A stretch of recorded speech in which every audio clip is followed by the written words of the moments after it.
Assalamualaikum warahmatullahi wabarakatuh. Hai anak-anakku sekalian, apa kabar kalian di rumah? Tentulah sehat selalu dalam lindungan Tuhan Yang Maha Esa. Sebagaimana halnya Bapak dan Ibu guru selalu sehat. Dan untuk anak-anakku sekalian, karena kita masih berada masa pandemi COVID-19, pada kesempatan ini pula Bapak mengingatkan, tetap patuhi protokol kesehatan dan pencegahan COVID-19, yakni dengan memakai masker jika bepergian, mencuci tangan dengan sabun pada air mengalir, serta menjaga jarak. Oh ya, anak-anakku sekalian, tolong sampaikan kepada Bapak Ibu kalian di rumah ucapan terima kasih Bapak Ibu guru, sebab Bapak Ibu yang berada di rumah telah dengan sabar mendampingi kalian dalam belajar jarak jauh, telah sabar membimbing kalian agar kalian tidak tertinggal pelajaran. Selanjutnya perkenalkan, nama saya Ahmad Mukhlis. Saya guru kelas 4 SDN 1 Meringit. Anak-anakku sekalian, pada waktu yang lalu kita telah belajar tentang puisi, membahas tentang rima pada puisi. Pembelajaran jarak jauh kita kali ini untuk kelas 4 semester 2, yakni tema 6, cita-citaku, subtema 2, hebatnya cita-citaku, pembelajaran ketiga dengan muatan pelajaran Bahasa Indonesia, PPKN, dan IPS. Anak-anak sekalian, selama kalian berada di rumah, maka berbaktilah yang baik kepada orang tua kalian, turutilah segala perintah yang baik-baik dari orang tua kalian. Selanjutnya anak-anakku, tujuan pembelajaran kita hari ini ada 3. Yang pertama, setelah membaca dan mencermati puisi, siswa mampu menjelaskan cara membuat puisi dengan benar. Tujuan pembelajaran yang kedua, setelah melihat materi video, siswa mampu mengkomunikasikan informasi tentang keragaman suku dan budaya di lingkungan sekitar dengan baik. Yang ketiga, setelah mengamati lingkungan sekitar, siswa mampu mengidentifikasi sumber daya alam yang ada di sekitar dan menyajikan hasil pengalaman tersebut dengan tepat. Nah, anak-anakku sekalian, di sini Bapak sajikan sebuah gambar. Tahukah kalian ini gambar siapa? Iya, betul. Ini adalah gambar Patih Gajah Mada. Nah, anak-anakku sekalian, pernahkah kalian mendengar cerita tentang Patih Gajah Mada? Mari kita baca bersama artikel berikut yang berjudul Cita-cita Besar Patih Gajah Mada. Anak-anakku, Gajah Mada diperkirakan lahir pada awal abad ke-14 di lembah Sungai Berantas di antara Gunung Kawi dan Gunung Arjuna. Ia berasal dari kalangan rakyat biasa, bukan dari kalangan keluarga kaya ataupun bangsawan. Sejak kecil, dia memiliki bakat kepemimpinan yang sangat kuat, melebihi orang-orang sebaya di masanya. Konon, dia terus menempa dirinya agar dapat masuk ke lingkungan pasukan kerajaan. Gajah Mada yang memiliki arti gajah yang cerdas, tangkas, dan energik, memulai pekerjaannya sebagai anggota prajurit Bayangkara. Karena kemampuannya, ia pun diangkat menjadi kepala prajurit Bayangkara dengan tugas memimpin pasukan pengaman dan pengawal raja. Pengabdian Gajah Mada pada kerajaan dimulai pada masa pemerintahan Raja Jayanegara antara tahun 1309 sampai 1328. Berkat kerja keras dan kepemimpinannya yang hebat, Gajah Mada menjadi seorang patih kerajaan Majapahit pada masa pemerintahan Ratu Tribuana Tunggadewi Jayawisnuwardhani. Pada saat hendak dilantik menjadi patih, Gajah Mada membuat janji yang sangat terkenal hingga kini. Sebuah ikrar atau janji yang dikenal dengan nama Sumpah Palapa. Ia berjanji tidak ingin menikmati buah palapa kecuali dapat mempersatukan daerah-daerah seperti Seram, Tanjung Pura, Haru, Pahang, Dompo, Bali, Sunda, Palembang, Tumasik, atau sekarang dikenal dengan Singapura. Anak-anakku sekalian, janji atau ikrar yang ia upayakan untuk terwujud dengan menyatukan wilayah tersebut menjadi wilayah Nusantara. Saat itu wilayah Nusantara lebih luas dari wilayah negara Indonesia saat ini. Saat itu, wilayah Nusantara meliputi seluruh semenanjung Melayu, yakni Malaysia dan Singapura, Sumatera, Jawa, Kalimantan, Sulawesi, Sunda Kecil, Bali, Maluku, Papua, hingga wilayah Darwin, Australia. Nah, anak-anakku sekalian, itulah kisah tentang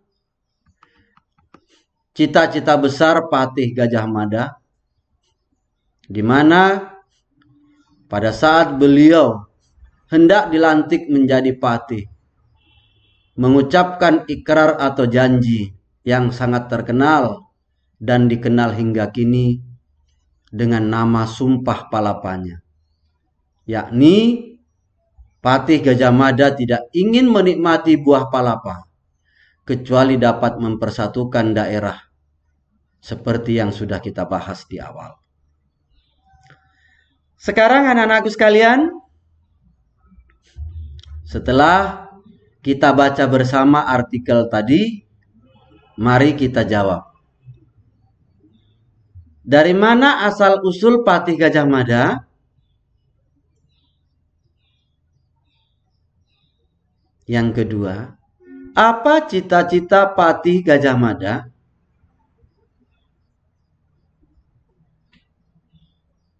Yang ketiga, bagaimana ikrar Patih Gajah Mada?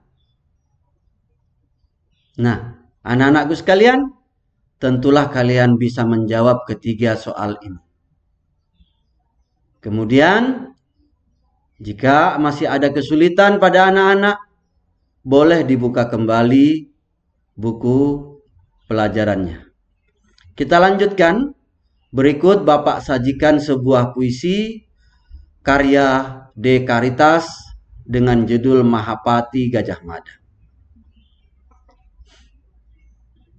Anak-anak, mari pelan-pelan kita baca bersama. Ingat, membaca puisi harus dengan intonasi yang tepat. Bapak contohkan sebagai berikut. Patih,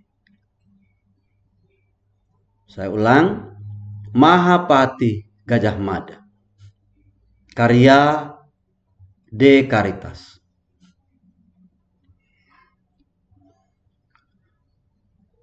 Wahai Mahapati Gajah Mada, sejarah telah mengukir nama besarmu. Sejarah telah mengakui kepemimpinanmu. Sejarah telah mencatat keberanianmu. Mahapati Gajah Mada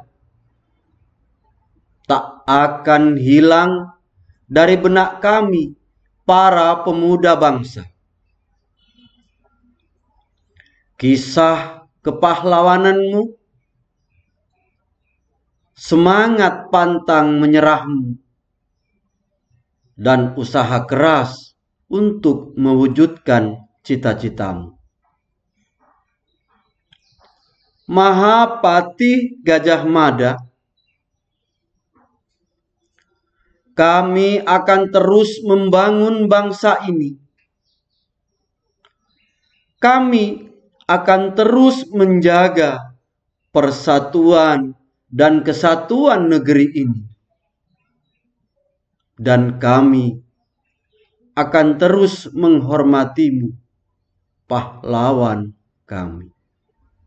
Nah, anak-anakku sekalian, membaca puisi tentunya perlu kita pelajari baris per baris terlebih dahulu untuk menentukan ketepatan intonasi dan pemenggalan dari puisi yang akan kita baca. Tadi Bapak telah mencontohkan secara spontanitas, dan Bapak yakin anak-anak sekalian telah mampu membaca puisi ini lebih dari cara Bapak membaca tadi. Jika kita lihat anak-anak sekalian, puisi yang Bapak tampilkan kali ini itu memiliki rima yang berbeda di setiap baitnya. Ada rima lepas, yakni rima A, U, U, atau disebut dengan rima A, B, B, B. Kemudian di bait kedua di sini ada 5 baris berima A, B, B, B. Dan bait ketiga terdiri dari 4 baris berima A, B, B, B. Ya, jadi itu rima lepas yang ada pada bait-bait puisi dengan judul Mahapati Gajah Mada. Baiklah anak-anak, kita lanjutkan pembelajaran kita. Keinginan dan cita-cita dari Mahapati Gajah Mada tadi saat ini telah tercapai. Di mana kita tahu negara kita telah merdeka sejak tahun 1945. Kemudian menetapkan Pancasila sebagai dasar negara kita yang berlambang burung Garuda, di bawahnya tertulis Bhinneka Tunggal Ika. Nah, tahukah kalian apa arti dan makna Bhinneka Tunggal Ika? Ya, betul sekali. Jadi Bhinneka Tunggal Ika itu artinya meskipun berbeda-beda, tetapi tetap satu juga, yakni bangsa Indonesia berbendera merah putih. Anak-anak sekalian, kalian telah mempelajari berbagai jenis sumber daya alam yang ada di sekitar. Sumber daya alam adalah segala sesuatu dari alam yang dapat digunakan untuk memenuhi kebutuhan hidup manusia. Sumber daya alam antara lain ada air, matahari, tanah, dan segala yang ada di dalamnya merupakan sumber daya alam yang harus dipelihara dan dilestarikan. Sumber daya alam berupa air, tanah, matahari, tumbuhan, dan hewan merupakan sumber daya alam yang dapat diperbarui. Bapak ulangi, sumber daya alam berupa air, tanah, matahari, tumbuhan, dan hewan merupakan sumber daya alam yang dapat diperbarui. Beberapa sumber daya alam tersebut dapat berupa berbagai bentang alam, seperti sungai, danau, laut, tanah persawahan, dan tanah hutan. Pada setiap bentang alam tersebut terkandung sumber daya alam berupa air, tanah, udara bersih, tumbuhan, dan hewan. Nah, anak-anak sekalian, perhatikanlah daerah sekitar tempat tinggalmu. Amatilah beberapa sumber daya alam yang ada di sekitar kalian. Dan catatlah sumber daya alam tersebut di dalam tabel, lalu lengkapilah dengan keterangan manfaat sumber daya alam tersebut bagi lingkungan sekitar. Contoh tabelnya seperti ini. Untuk lebih jelasnya, kalian bisa membuka buku pelajaran kalian. Dicontohkan di sini, misalkan sumber daya alam air terdapat di mana anak-anak sumber daya alam air? Iya, ada di sumur dan juga ada di sungai. Apa manfaatnya? Jika air yang berasal dari sungai itu sangat bermanfaat untuk mengairi sawah. Dan silahkan kalian cari, amati sumber daya alam yang ada di sekitar kalian dan buatlah tabel seperti ini. Kemudian kalian catat. Setelah itu kalian foto dan sampaikan melalui grup WhatsApp di kelas masing-masing, di sekolah kalian masing-masing.